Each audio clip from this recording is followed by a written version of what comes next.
Jesus kanu nayanda patabang sa tanang na suban gitan dugo gihika sa mahal tang manluluwas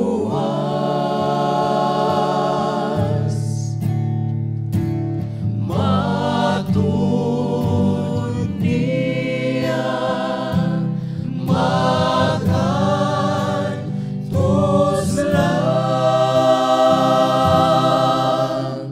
sa langit way ka sakit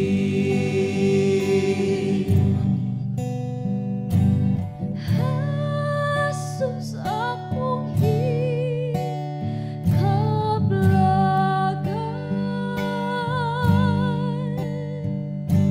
sa sala kita hugasan. oh magdalay ka kanunay maglipay saway katapusan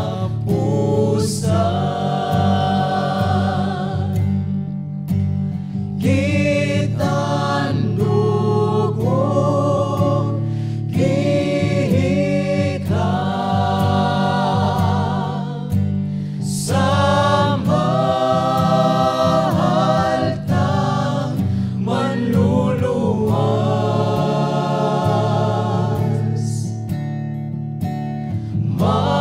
matun niya makan tuzlang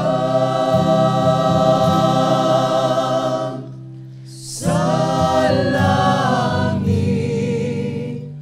way ka sakit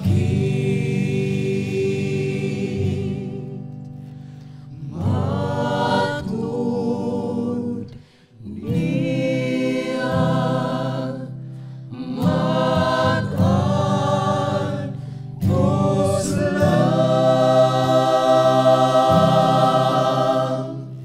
sa langit way ka sakit.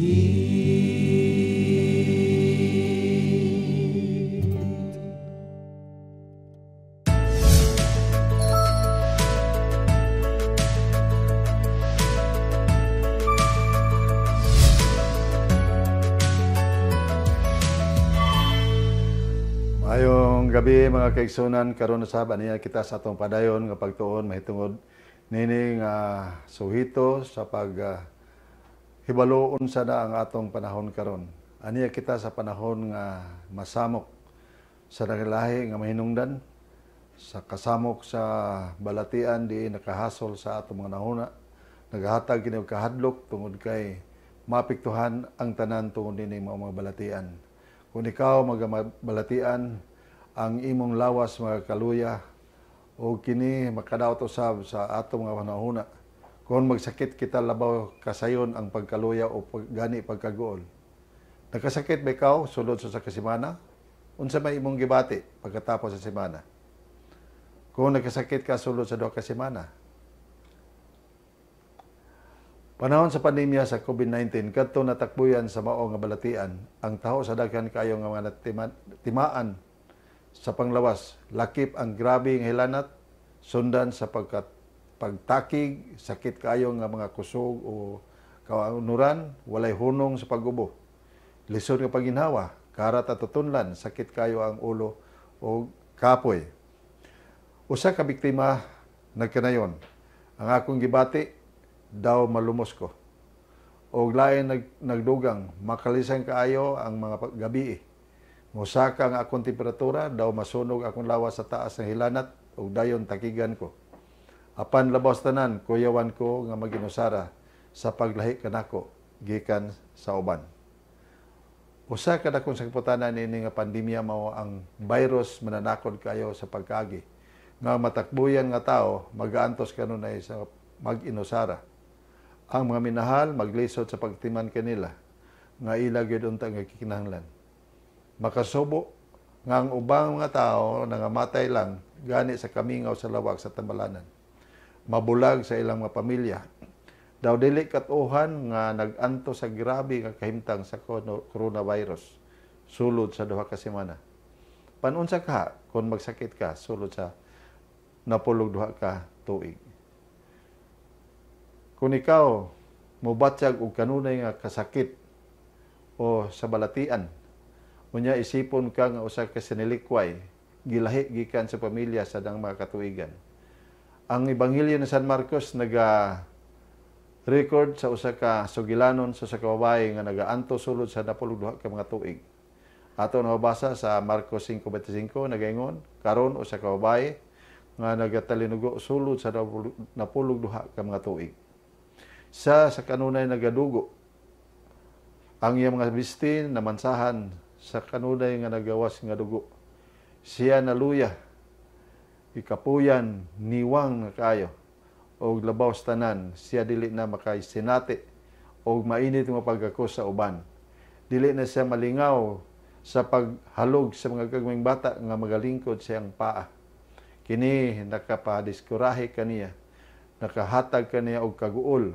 Gusto siyang mamaayo. Siya nagahandom og kaayuhan. Siya nagapangita og kaayuhan apan wala gyud nahimo. Nagpadayon ang Ebanghelyo San Marcos sa mausugilanon nga nagaingon, siya nagaanto sa daghang mga butang gikan sa mga mananambal, bersikulo 26. Og ang usa nga nagahimo og pagtabang, nagahatag lang og dugang nga kadaot kaniya. Siya nagaanto sa daghang mga butang gikan sa daghang mga nagahimo og pagtambal kaniya. Sila nagahatag og mga paagi nga siya ang tamayo apan ni samot hinuon ang iyang kahimtang. Nagasto niya ang tanan niyang kinitaan sa paghatag lang ngadto sa mga mananambal. Di lamang nga siya naluya apan siya nawad-an o paglaom. Di lamang siya nga nadiskurahe apan ang tanan nahimo nga ngiob ang iyang kalag o ngit-ngit ang iyang mga kinabuhi. Siya nagagasto siyang salapi niadtong maong ginatawag nga mga mananambal apan kini nagahatod lamang ngadto sa tuman pa nga pag-antos. Hangtod nga iyang nahibalag ang agalon sa tanang mananambal nga mao sa Ginoong Hesus. Usa ka dakong duot sa katawhan nga nagalibot sa manuluwas o kini naglakaw sa gamay nga dalan nga batuon.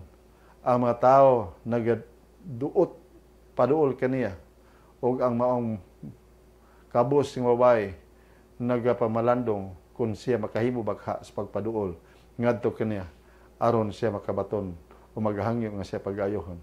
Ang uban niyang ginaayo makahimo bakha siya pag-ayo sa iyang balatian.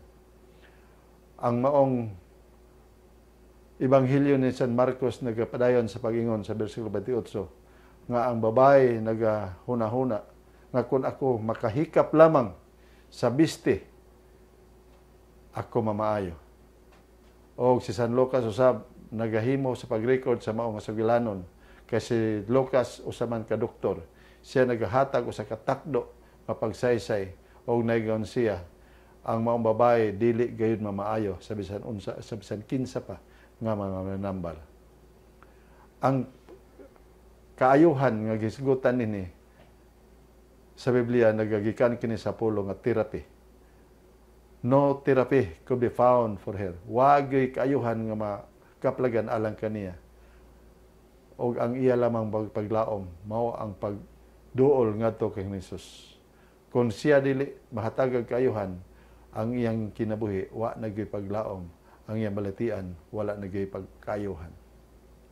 So naningkamot siya sa pagpaduol nga to kini Hesus. Bisan pa man daghan kay mga tao nga duot o punsisok palibot kini Hesus, ang maong babae na ning kamot sa ngaya makakabot ang maong sinina ni Hesus kay naa siyang pagtuo nga siya mamaayo kanya lang mahikap ang maong bisti sa maong manluluwas.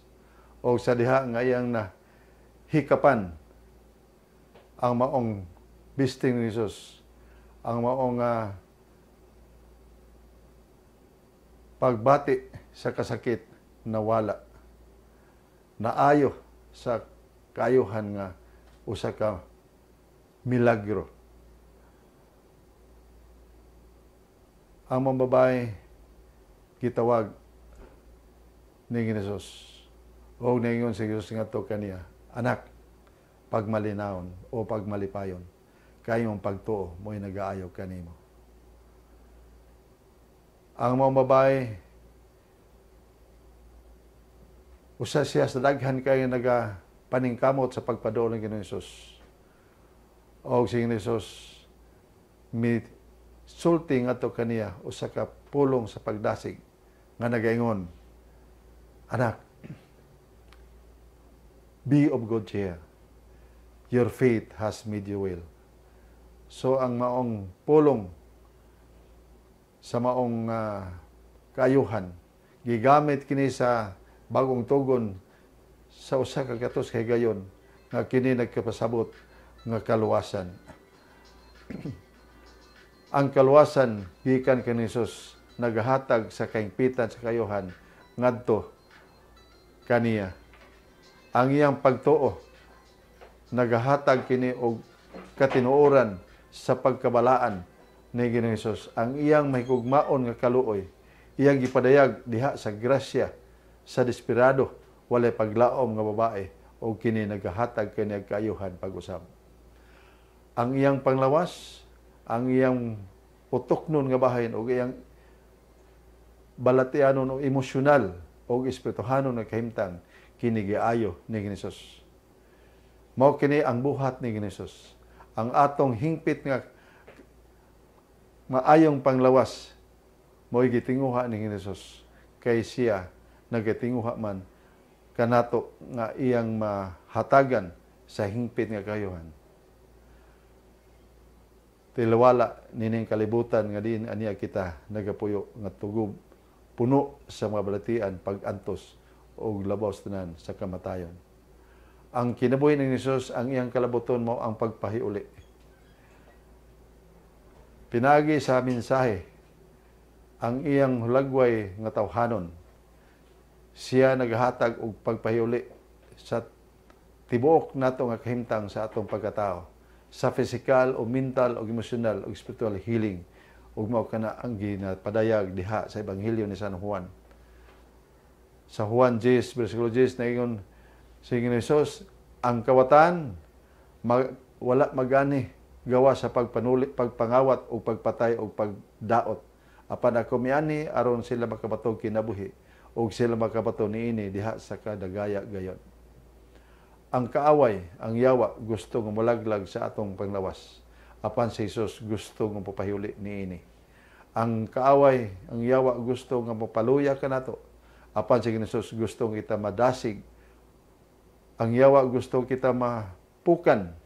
Apan si Hesus gusto kita makabarog. Ang yawa, gusto nga kita magmasakiton. Apan si Hesus gusto kita magmahimsog. Si Hesus interesado sa atong tibuok nga pagkatao. Siya nagahandom nga alang kanato nga kita mahimong himsog sa atong pisikal nga kahimtang o alerto ang atong pangutok o ang atong pagbati naa sa maayo nga pagpahiluna diha sa pagsalig sa iyang gahom o ang atong espirituhanon nga pagkinabuhi magmauswagon man usab. Labi na nga ang iyang pagbalik haduol na o siya nagahatag o sa kapasidaan nga ang kalibutan mo atubang sa kadakong krisis. Iya kining ginasulti diha sa Ebanghelyo sa Mateo 24 o sa Lucas 21 nga ang kalibutan mo sinati og dakong mga katalagman, mga kasamok, kalisdanan, mga balatian o kini mo'y hatag og dakong kakulba ilabi na kanila kinsa wala maandam ang ilang mga kinabuhi. Busa si Apostol Pablo pahayag nini mga pamahayag nga atong mabasa diha sa iyang sinulat sa unang Tesalonica 5:23 nga sa, "Now may the God of peace himself sanctify you completely, and may your whole spirit, soul, and body be preserved blameless at the coming of the Lord Jesus Christ." Handom o usa ka pag-ampo ni San Pablo nga ang Dios sa kalinaw siya magabalaan kanato sa hingpit nga atong tibuok nga espiritu kalag ug lawas ma-preserbar kini nga walay ikasaway hangtod sa pagbalik sa atong Ginoong Hesus. Ang pulong din nga espiritu kini pasabot sa atong batasan o mapagbati. Usahay kita magaingon siya usa ka maayo og espiritu o mayon ta ka siya usa ka masok-anon og espiritu. Unsa may atong pasabot na ang iyang attitude or emotion nga kabahin sa iyang pagkatao. Ang pulong kalag o soul nining mga pahina nagpasabot sa atong espirituhanon nga kahimtang nga adunay kitay paghandom sa Dios o paghandom sa eternidad. O ang pulong nga lawas o kunbadi kini nagpasabot sa atong pisikal nga kahimtang. O si Jesus tinguha nga ang matag aspito sa atong pagkatao mabalaan o mahimong hingpit pinaagi sa gahom sa iyang espiritu. Si Apostol Pablo pasanto to usab niini diha sa mga sulat nga sa taga-Roma. Nanangon siya, "With eyes wide open to the mercies of God, I beg you, my brothers, as an act of intelligent worship, to give Him your bodies as a living sacrifice, consecrated to Him and acceptable by Him. Don't let the world around you squeeze you into its own mold, but let God remold your minds from within, so that you may prove in practice that the plan of God for you is good, meets all His demands, and moves toward the goal of true maturity." Ato nabasa sa Roma 12, 1-2 sa Phillips Translation. So nini nga maong nga pagpadayag o pagpahayag ni San Pablo atong masabtan nga gusto niya nga kita magasimba, magapasidungog ngadto sa Dios diha sa atong lawas, sa atong nahuna. Nga atong atimanon atong lawas o kini nga maong bulhaton usa kini ka intelihente nga pagbahin sa pagsimba.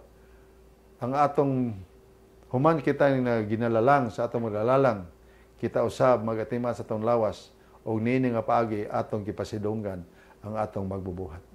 Sa panahon sa paglalang, ang Dios naghatag kanila na danog niba usa ka matahom nga lugar na ilang ginapuy-an diin ang hingpit nga kalig-on sa panglawas ila gyud nga mabatnan. Adunay sa palibot nila usa ka manindot nga sapa-sapa nga nagabuhagay ang matinaw nga tubig nga nagahatag kanila sa ilang panginahanglan niini.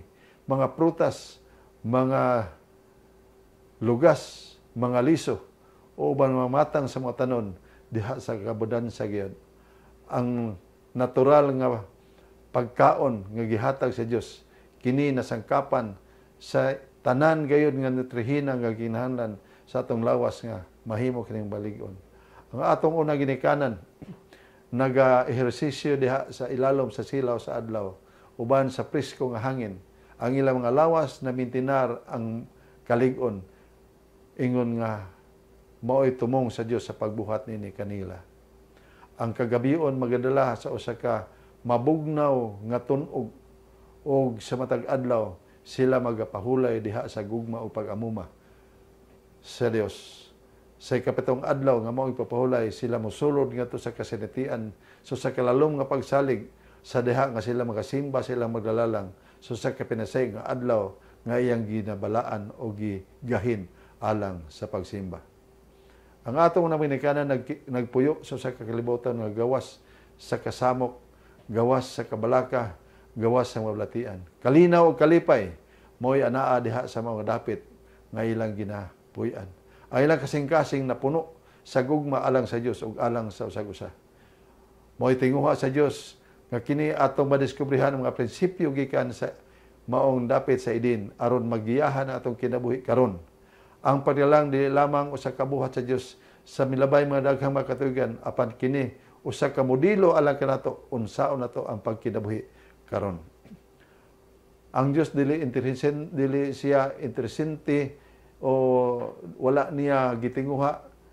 Di lamang niya gitinguha ang atong espirituhanon nga kahimtang apan gusto sab siya nga atong pisikal o atong mga pagbati magmahimsog usab. Adunay suod nga relasyon tilawala sa atong pisikal o espirituhanon nga kinabuhi.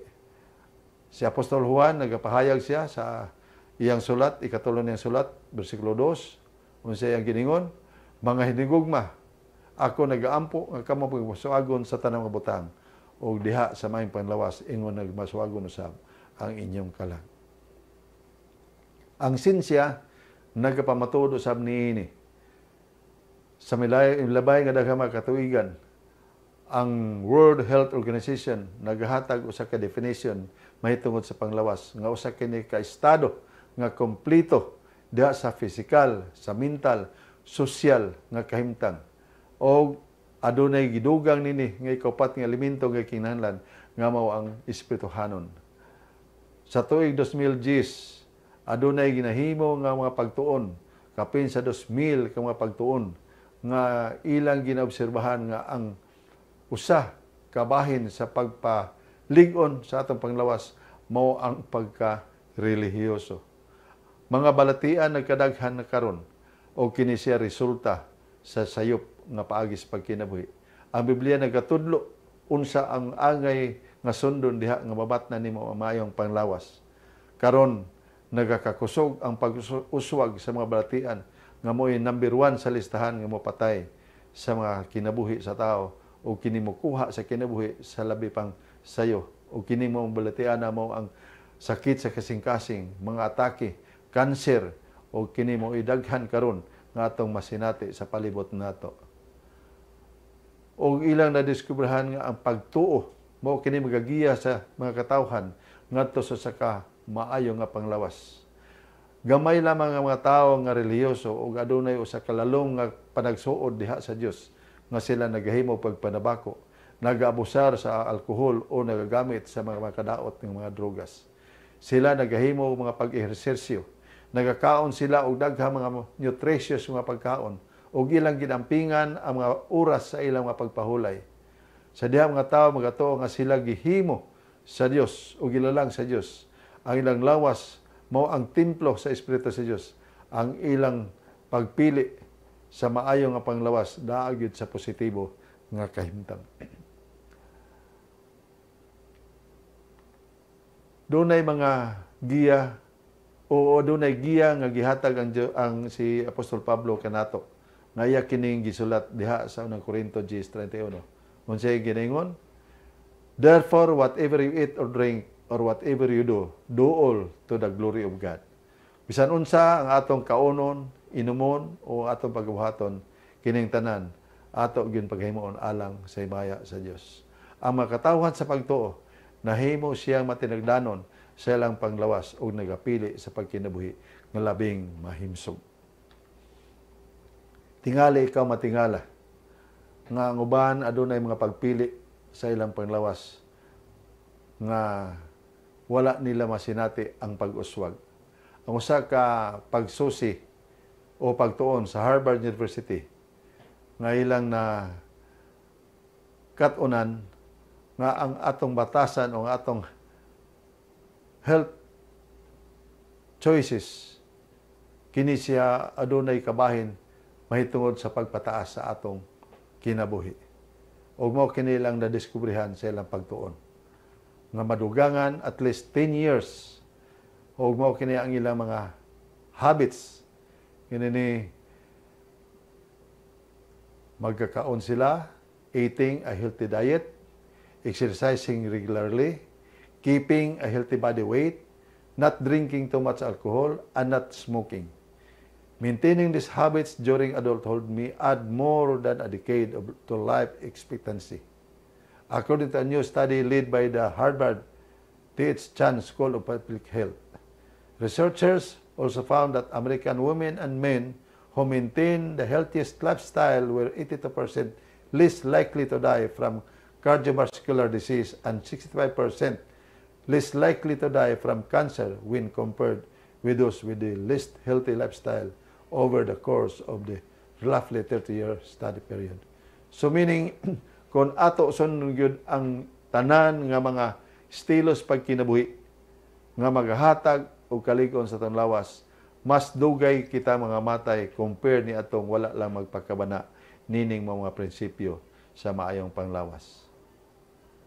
Atong tataon kining mga health builders aniya dinhi a little more carefully. One of the critical issues with COVID-19 and all other diseases for that matter is strengthening our immune system. Importante nga atong immune system ato kini mapalig-on. The immune system is a complex network of cells and proteins that defends our bodies against infectious and disease. Against infection and disease. Kung atong tukuron, atong palig-unon ang atong immune system, di lamang maminusan ang risgo sa pagkasakit. Kung kita mangyud masakit, dali lamang kita nga maayo. Ang panahon sa atong pagkasakit, mubo lang. Wala gyud garantiya nga kita dili masakit. Hinoon, dunay mga paagi nga atong maprotektahan atong kaugalingon o atong mapalambo ang atong immune system. O niya ang mga paagi. Eat healthily. Kauno na to ang mga pagkaon nga magkapahimsog. Ngano? Nutrition is key in any illness, both in prevention and assisting in the cure. Mga prutas, utanon, ingon man mga lugas, kini siya makapaminos sa paghubag, inflammation, o makapa-improve sa atong blood vessels sa ilang mga function. Ang mga plant foods are loaded with health-promoting protective phytochemicals that neutralize the oxidative stress of infection and other diseases. They reduce inflammation and enhance the health of the blood vessels, lining to ensure needed blood supply. Ang mga pagkaon sa gikan sa mananap o mga karne, aduna kini siya makapahubag ng mga substances nga kini siya makadaot sa atong lawas o sa atong immune system. Plant foods, including beans, legumes, and vegetables, provide a building block to produce the substance that make blood vessels work well. So, mas maayo gyud mga kaigsunan mga atong pilion ng mga pagkaon, mao ang mga pagkaon nga nagikan sa matanom. Mga prutas o mga liso, mga lugas. Kay kana mo gidisenyo sa Ginoo alang sa atong lawas. O ani asab, o dugang nga suggestion, nga kinahanglan diha sa atong bahawan o sa atong kananan, makita ang atong ginakaon nga mura og rainbow. Different colors. Na ay green, na ay yellow, na ay violet, na ay puti, ang yellow, mangga, saging, kapayas, niya ang mga green, mga vegetables, green leafy vegetables, ang mga orange sama sa carrots, ang red sama sa kanang ginadyos kina nga ug imo nang i-blender ang iyang color mura na sa dugo nga nutritious kina siya nga maong pagkaon. Daghan nga mamatang sa pagkaon nga atong ibutang sa lamisa o kinitanan makahatag kini og pagpalig-on sa atong immune system. Kung kita naa sa balatian, if you do get sick, ang labaw yun nga tambag mga kaigsunan, atong likayan ang sugar. Ngano? Sugar impairs white blood cells function, which is vital in fighting off foreign substances in our bodies. Makapaluya sa white blood cells ang sugar sa ato nang iwasan ang pagkaon og daghang sugar. Then, drink lots of water. Nga naman, water protects the body from dehydration, allowing every cell to function and fight at peak performance. Therefore, it is a key element to enhancing our immune system. So, drink lots of water. How much? At least 8 glasses a day. Another way to monitor if you are getting enough is to drink enough so that you have at least 1 clear urination per day. Usa ka sukdanan nga kita insakto ang atong tubig nga sulod sa lawas sa diha nga atong pagpangihi, tin-aw siya, dili siya yellowish o dili siya reddish nga color. Kinahanglan mo na ang atong pagsukod kung naigo ba ang atong intake sa tubig sa atong lawas. Make sure to consume adequate water before 6 p.m. Di ta mo inom kanang required number of glasses ato nang inomon before 6 p.m. Why? Kay sa panahon nga moinom ta sa banda na sa gabi, ang ato na pagpahulay ang atong pagkatulog madisturbo kay pukawon makasabagbati sa kaihon. So atong inomon ang tubig panahon sa daylight, sa adlaw. Then get adequate fresh air and exercise. Ang exercise importante kayo. We recommend that whenever possible it be out in the outdoors adto ta maghimo sa atong ehersisyo sa gawas dili sulod sa kwarto. People who walk briskly at least 5 times a week for a minimum of 30 minutes per day. Do not say mas maayong panglawas. Taas siya kinabuhi kumpara ni adtong wala maga-ehersisyo. Exercise is profoundly helpful in warding off disease. Matag adlaw, moagawas kita og atong hanggapon ang presko nga hangin. Atong lalumon pag suyop ang presko nga hangin nga masulod gyud ang tanan didto masudlan ang atong intiro nga baga. Nya magalakaw kita nga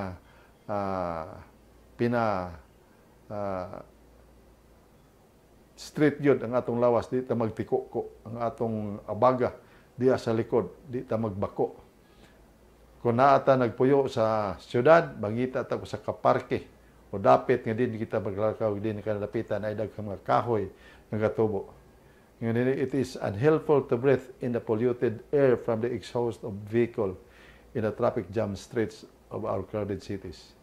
Trees and plants have life-giving properties that will build your health. Then take deep, refreshing breaths in an outdoor natural setting in the sun. Samtang kita magalakaw, naghanggap sa preskong hangin, dito tadapit di naasab ang silaw sa adlaw. Sunshine is a natural source of vitamin D. When sunlight is absorbed in moderate amounts, so we do not burn, di tama sunburn, we are able to boost our immunity to disease by increasing our vitamin D. This can be done with little as 15 minutes a day in the sunshine. Mubo lang nga panahon nga magpatandang ka sa silaw sa adlaw, enough na nga ang vitamin D kinahanglan mong adlaw, imo na nga makuha. Then get plenty of rest. Kinahanglan aduna tay gipagpahulay. One of the God-given principles of good health is rest.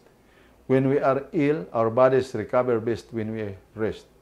Even when we think we have recovered from an illness, it is best to be cautious and be sure to get extra rest for a few days.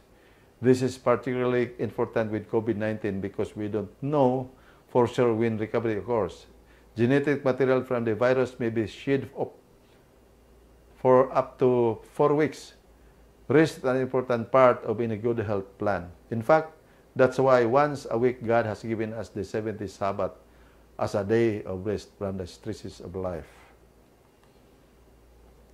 Then, avoid tobacco, alcohol, harmful drugs, and stimulants.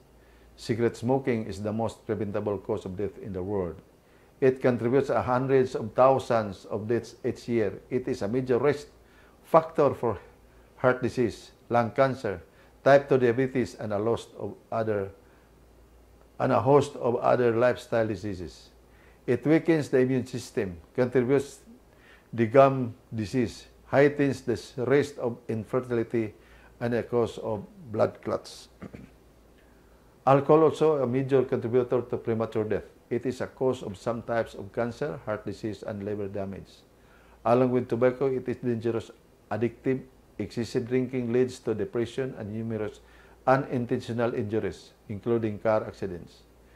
The conclusion of a recent British study published in the renowned medical journal, The Lancet, are clear and ambiguous. Alcohol is a colossal global health issue. The chief medical officer of the UK found that there is no safe level of alcohol consumption. One of the major problems with alcohol is that it affects the frontal lobes of the brain, where conscience, reason, and judgment are located. This impacts our decision-making process. The Holy Spirit communicates with our frontal lobes, leading us to make positive lifestyle decisions, to understand God's Word more fully, and to follow His truth more completely. Alcohol hinders the process and makes us less sensitive to God's revealed will. Although we may not be able to avoid getting sick, we can put our immune system in the best possible position to fight disease. We can strengthen our immune system to combat illness. Faith leads people to be more optimistic and positive. The positive attitude helps them to reduce stress and hypertension. They are more at peace and have calmer dispositions. The University of Rochester's medical newsletter reports, the idea of optimism leading to better health has been studied. Researchers have reviewed the result of over 80 studies to look for common findings. They found optimism had a remarkable impact on physical health. Faith leads to deep trust in God, and that trust in God leads you to be much more optimistic and positive about life because you know God cares for you and is always seeking your best. This sense of God's presence in your life is both physically and emotionally healing. Faith leads people to attend church more. The greater support system and sense of community contributes to greater well-being.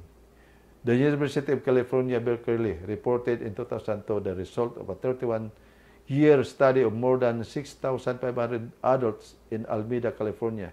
The comprehensive report noted people who attend religious services have significantly lower risk of death compared with those who never attend or attend less frequently, even if you adjust for age, health behaviors, and other risk factors. Churchgoers live up to 7 years longer than non-attendees. A University of Texas study has found, researchers found that life expectancy rose when the number of church services attended increased. Those who attend every week had a life expectancy of 82 years. This dropped to 79 years for those who attend less than once a week. And for non-attendees, it dropped to about 75 years. The Sunday Mails, September 26, 1999, page 55. God's Word reinforces the information in these studies.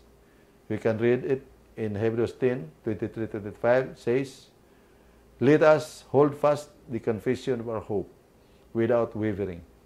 For he who promised is faithful. And let us consider one another in order to stir up love and good works, not forsaking the assembling of ourselves together, and is the manner of some, but exhorting one another, and so much the more as you see the day approaching." Let's briefly analyze this divine counsel and compare it to the research we have been investigating. Our Bible passage encourages Christians to assemble together and consider one another. In other words, attempt to understand the life circumstances of one another. Enter into one another's feelings, as the Apostle Paul puts it in Galatians. It says, "Bear one another's burdens, and so fulfill the law of Christ." Galatians 6:2.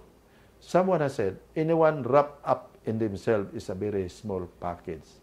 Kadto kuno nga nagahimulag pagputos siyang kaugalingon, usa lang siya kagamay kayo nga putos. And it is true.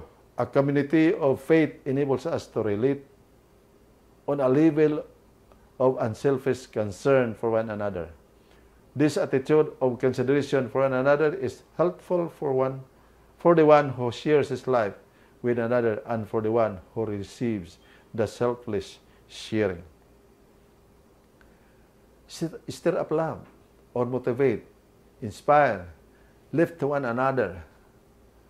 Meeting together in worship, studying God's Word together, and praying together provides an opportunity to motivate one another and lift one another up. Then encourage one another. There is nothing like an encouraging word to lift someone's spirit. Church, above all, should be a place of encouragement and hope. See, ang simbahan o ang pagtigom na to simbahan, ang ato diha nga hisgutan mo ang pagpadasig sa sagusa.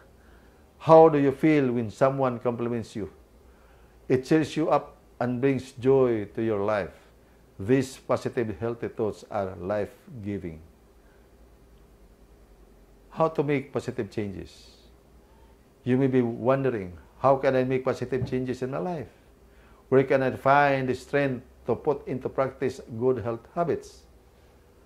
I have tried before and failed. The key to change is uniting our weak wills with Christ's all-powerful strength. We may be weak, but He is strong. We may be frail, but He is almighty. On our own, we cannot, but with Him, we can. It all begins with our personal choice. All change begins with choice. The more we make excuses for our behavior, more we will create a barrier to success. When we make a choice to change, Christ immediately comes to our aid to break down the barriers and give us the strength we need. Our excuses keep us from receiving His power. At times, we erect barriers in our minds. We think of all the reasons change is difficult. We see the impossibilities, but God is the God of possibilities. He is the God who can make a way where we see no way. He is the God of impossible, making the impossible possible. The Apostle Paul prays this prayer in Ephesians 3:20 and 21. Now to Him who is able to do exceedingly abundantly above all that we ask or think, according to the power that works in us, to Him be glory in the church by Christ Jesus to all generations, forever and ever. Amen. What God can do, He can do exceedingly abundantly above all that we ask or think. We may not understand how change takes place, but this we know, God is able. Our minds may not be able to comprehend how He can make us into a new person, but this we know, God is able. Our hearts may not be able to grasp how He can strengthen our weak wills, but this we know, God is able. It may not seem possible, but God is able. It may not seem logical, but God is able. It may not seem likely, but God is able. When we, under the promptings of the Holy Spirit, we choose to make choices to live in harmony with the Creator's laws and give glory to Him in our lifestyle. He gives us the power to accomplish our desires. Our Creator creates within us the new life we have chosen to live as we commit ourselves to Him. So this is the promise that we should believe, that with God, we can change our lifestyle and we can enjoy the healthful living and enjoy the presence of God in our life. So let's pray that God will help us to change our lifestyle and to have a healthy life serving Him until He comes. Let's pray. Our dear Father, which art in heaven, this moment, Lord, we feel our need of Thy presence, Thy power, Thy wisdom. Help us, Lord, to be more faithful, to follow the instructions, to study the Word, and to submit our lives to You, and to let You reign our mind and our hearts, and make us happy in serving You until the day when Thou appear in the clouds of heaven to gather Thy elect and be there in the heavenly place which Thou hast prepared to the righteous ones. In loving name Jesus pray. Amen.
Thank